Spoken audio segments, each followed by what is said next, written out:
Students, how are you all? I think in my last lecture I had explained you about the suspensions and suspensions solutions. They are very much clear to you people, right? They are of the three types. Basically, the mixtures solutions which are there in the solution form, they are of the three types. First are called the solutions. The true solution they are called because the particle size is very small, right? Particle size we have discussed. This is approximately 1 nanometer, right? Even less than 1 nanometer we can say. So that's why they cannot pass through the filter paper or so many these kind of properties we have discussed it. And then in my last lecture we have done about the properties of the suspension, right? Suspensions are purely heterogeneous and solutions are purely homogeneous in nature. And in the suspension the particle size is very large as compared to the solution. That is, it is more than or larger than 100 nanometers, right? So the obviously properties they are regarding like the same as the heterogeneous mixtures they are having. Now students, today we are just going to discuss about the colloidal solutions, right? In between the two solutions as well as the suspension, the third category is coming, that is called colloidal solutions, which are also called sols. Just to avoid any sort of confusion, as we normally used to say the two solutions, or generally we used to say solutions. So how they are being made different from the colloidal solution, that's why colloidal solutions are normally called sols. Now students, what are colloids? Automatically from my statement it is very clear, the particles, the solutions in which the particle size it is varying between the two solutions as well as the suspensions is called colloidal solutions, right?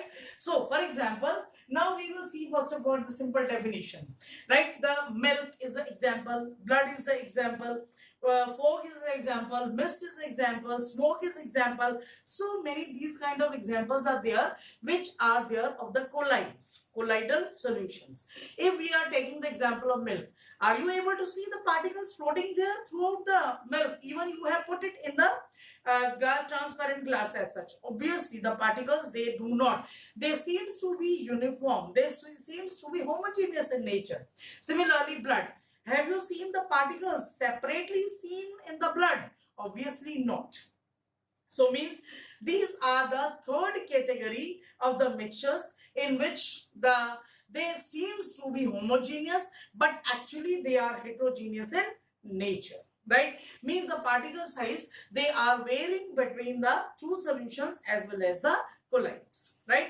So obviously they seems to be homogeneous, but actually they are heterogeneous. When any substance is heterogeneous in nature, it cannot be there in single phase. It is having the two different phases, right? The two different phases are called dispersed phase and dispersion medium, right? Dispersed phase, very simple definition again, the very minute particles, like we can say the solute like particles present in the colloidal solutions are called dispersed phase, and the solvent like medium in which the dispersed particles they are floating here and there is called dispersion medium. So it is present in the two phases, that are the dispersed phase as well as dispersion medium, right? Now students, the example I had given you, so many, milk is there, mist is there, smoke, blood, so many examples are there. We will do in detail also afterwards. These are the examples of basically the colloids, right? Now about the properties of the colloids, right? So first property will be heterogeneous nature.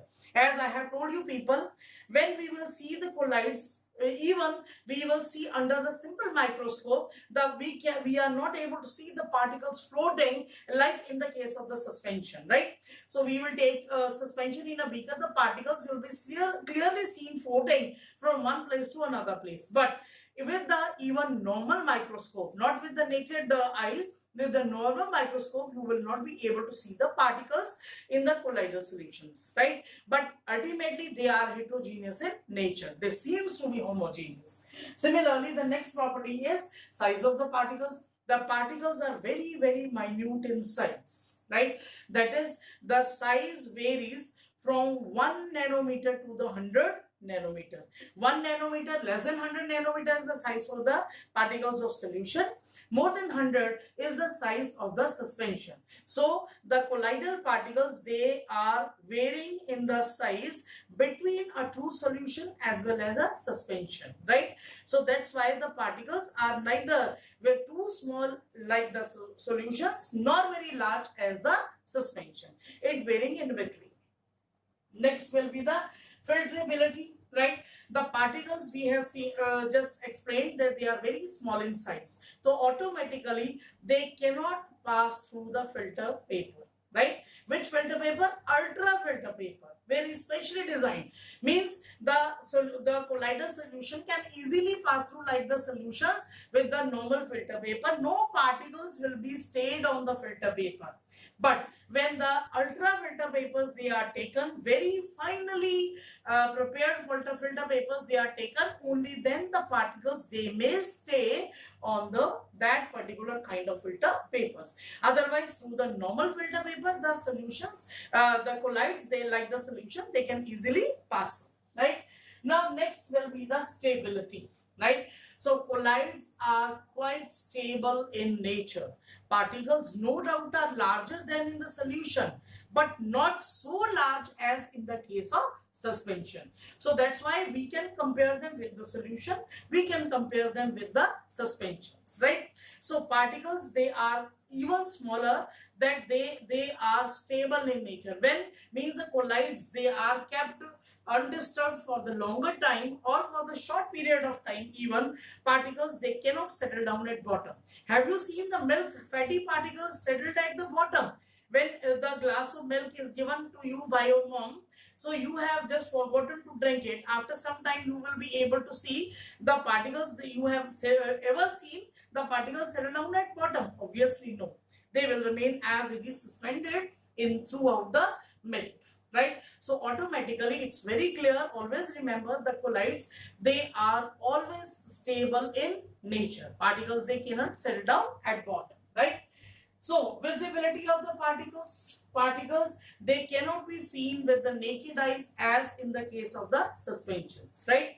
In suspension, maybe the mud particle, chalk particle, calcium hydroxide, any of the suspension is there, we can able to see the particles very clearly. But in the colloids, the particles, they cannot be seen even with the normal microscope, but under the very high powerful microscope, electron microscope, ultra microscope, the particles, they can be clearly seen only in the ultra microscopes, which enlarge the things few thousands or lakhs times larger, only then they will be able to see.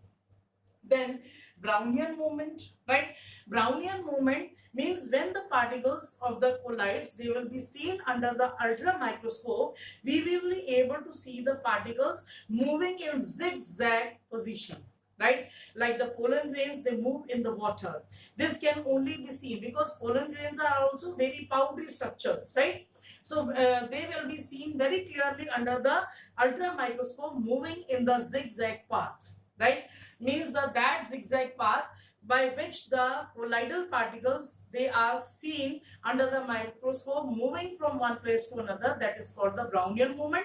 It is named on the scientist's name, that is the Robert Brown. He was the first person to show in 1928, he was the first person to show the pollen grains moving in the water. That's why the movement of the colloidal particle, it is named on the scientist, that is the Brownian movement, right? So students, there are 2 or 3 very important properties there of the colloids also, right? That we are going to discuss in my next lecture, right?